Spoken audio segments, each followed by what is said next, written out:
Good morning. Good morning, good morning, good morning.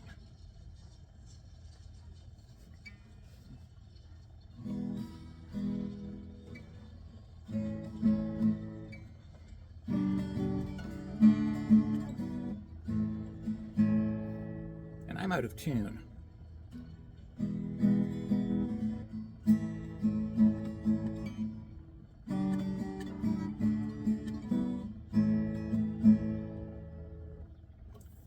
I'm a little out of tune. Yeah. Okay, I'm a little out of tune. That happens. Yeah. Oh, yeah. Good morning.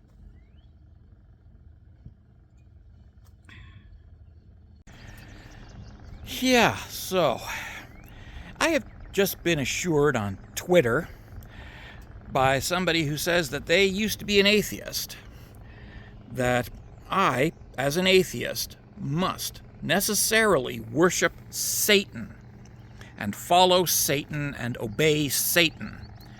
And he knows this because when he was an atheist, he had a huge altar to Satan on which he used to sacrifice kittens and mice and hamsters and puppy dogs all the time because that's what Satan wants. Wow. What a load of bullshit. This guy got his idea of atheism from a late 1970s, early 1980s gospel tract produced during the Satanic Panic, in which Satanists were accused of building altars and sacrificing small animals on them. A claim that was based quite literally on an FBI report that says that serial killers often start by torturing and killing small animals when they are children. Yeah, evangelicals ran with that FBI report, or that little excerpt, and said, that must be Satanism. And from there, this guy has pretended that, that this is atheism. No, it's not. You see, it works like this, okay? An atheist does not believe in or serve any gods. We agree that gods do not exist. Satan is a god. So when you tell me that atheists worship Satan, you are telling me that atheists are not atheists, because Satan is a god. So if anybody who worships Satan cannot be an atheist, try to understand that, okay? Just try to understand. A person who worships Satan is called a Satanist, not an atheist. An atheist does not and cannot worship Satan. We can't, because we do not believe that Satan exists, because Satan is a god. Ta-da! The logic is perfectly sound. Atheists do not believe in or worship any gods. And yes, Satan is a god. He is the ancient Irano-Persian god of evil, the opponent of Ahura Mazda, acquired by Jews as their conscience of Jehovah Yahweh, their fusion of two separate gods into one, as they slowly ease towards monotheism.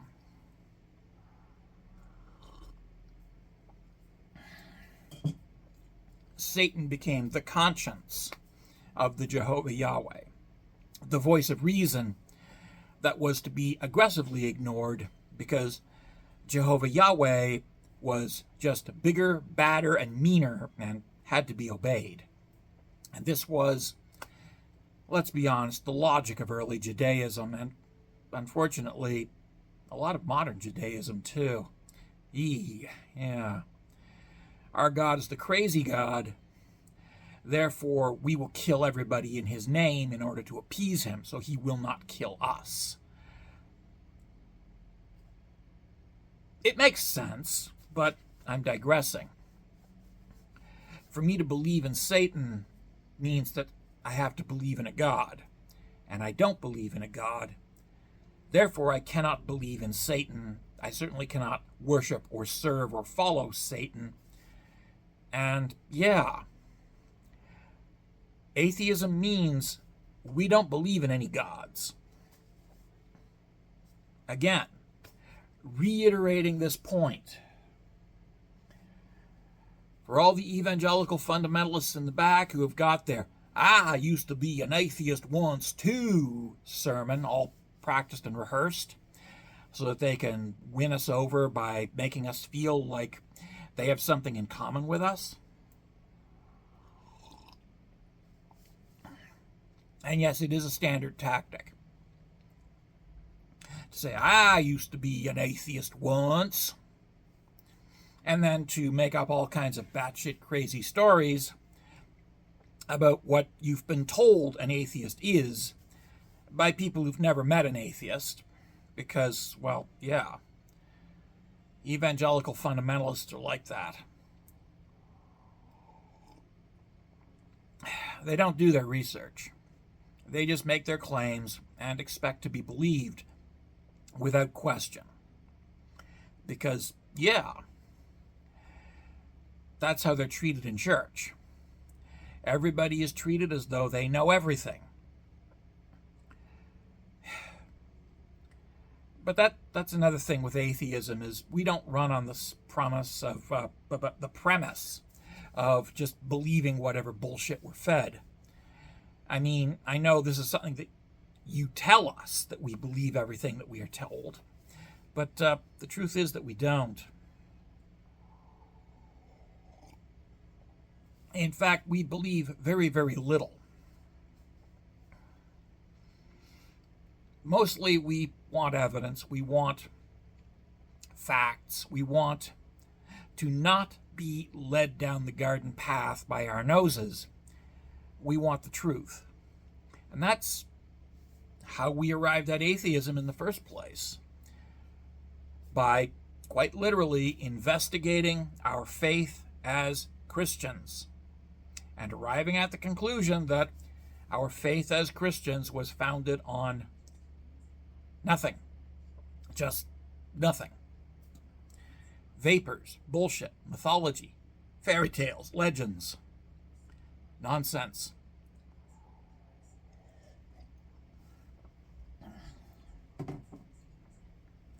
Nonsense by any other name is still nonsense. Yeah. And just because we believed it didn't mean it was true. And so now we no longer believe it because we learned that it was not in fact true, and that we had in fact been lied to by the man behind the pulpit who was preaching at us. And yes, for some of us it was very deeply upsetting to realize that we had been lied to, and we went through a phase of being angry about it. And then we got over it because we're adults. And that is where the story of the, quote, angry atheist comes from. Literally, new atheists, newly arrived atheists, looking back, realizing that we were lied to, and being a little upset about it for a little while, and then realizing that it's not worth being upset about. But it is quite literally those few weeks of being pissed off at the preacher man that become the summary of our entire lives in the eyes of evangelical fundamentalist apologists. Yeah. And no, we're not mad at God. We were briefly angry at the preachers who claimed to represent him. And then we got over it. Yeah. Yeah, so when I hear the with an atheist like you once sermon starting, I know I'm about to be fed an enormous load of bullshit. I mean, you would think they would do a bit of basic research just to be able to back up their claim with some good fake facts instead of bad fake facts. But no, they don't do the research. They make the classic mistakes, and they always make the classic mistakes, the same mistakes over and over again. And they expect people to believe them based solely upon their claim because, well, yeah, they come from a place of authoritarianism where somebody saying something means you better fucking believe this or else. But as I said, atheists don't work that way. So yeah, as I said, if you want to convince me that you used to be an atheist, do a little bit of research on atheism first. And not just researching anti-atheist hate sites. Actually ask atheists what we think, what we believe, how we perceive reality. Okay? Actually talk to us. Learn something. Find out who we are. Do the basic research. The due diligence. That is the foundation of credibility. In a word, yes, do your fucking research. Because, yeah, at the end of the day, bullshitting us about what we think just doesn't cut it. I mean, you tell me that I believe X and I don't believe X. You're not going to convince me that I believe X. That's not how reality works. We don't do the believing authority figures because they're authority figures thing the way you do. We question authority figures. And yeah, when their claims don't add up, we mock them. It calls to my mind many years ago an evangelical swore up and down that when he was an atheist, he used to drink 5 gallons of whiskey every morning before he would put on a shirt that had blasphemes written on it, and then he would go downtown and harass prostitutes. I asked him, where did he get the money to buy whiskey? And he swore up and down that he collected welfare. So then I asked him, how much does 5 gallons of whiskey cost? And he said, about 25 cents. Yeah, right. Whiskey hasn't cost 25 cents a gallon since, well, let's just say that Napoleon was still running France at that time. Yeah. But even then, 25 cents for 1 gallon of whiskey was pretty cheap. And that's 200 and some odd years ago. Today, a gallon of whiskey is easily $200 to $300. And I explained that to him, and he just had no idea. Then I explained the physics of consuming 5 gallons of any liquid in a single sitting, and the resulting physical injury that would be sustained when one's stomach burst open, flooding one's internal spaces with stomach acid and whatever other fluid you have, and leading to bleeding to death. And finally, I explained about alcohol poisoning. And eventually we came to the understanding he had always believed that how much you could drink is a matter of how tough you are, and he thought that he could impress us by claiming that he could drink 5 gallons at a time. He hadn't realized that alcohol is actually toxic, and alcohol poisoning can kill you. And yeah, it's that kind of basic research.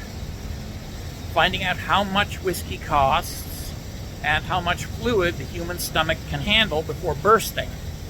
And finding out why people limit their alcohol intake. It really is that simple. and yet he couldn't do it because he wanted to impress us that he was tough. And instead, he ended up being somebody we found to be utterly ridiculous. And yes, we laughed at him. And he insisted that we were laughing at him because he was a Christian. No, we're laughing at you because you were stupid. Because you did not do the due diligence of basic research before making a ridiculous claim. Basic research, folks.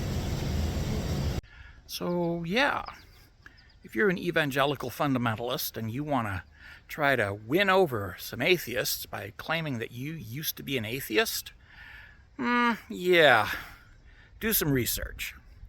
Learn a few things about us first before you go claiming that you used to be one of us and make some outrageous claims about us that are based entirely upon, well, ass pull. And yes, ass pull is the appropriate word for it. You are literally pulling your, quote, facts, unquote, out of your ass. Yeah, and that tends to get you mocked and ridiculed. So yeah, don't do ass pull. Instead, do your diligence and do your research. And try to have some credibility. Okay. Yeah, okay. I guess we're done. Ta-ta.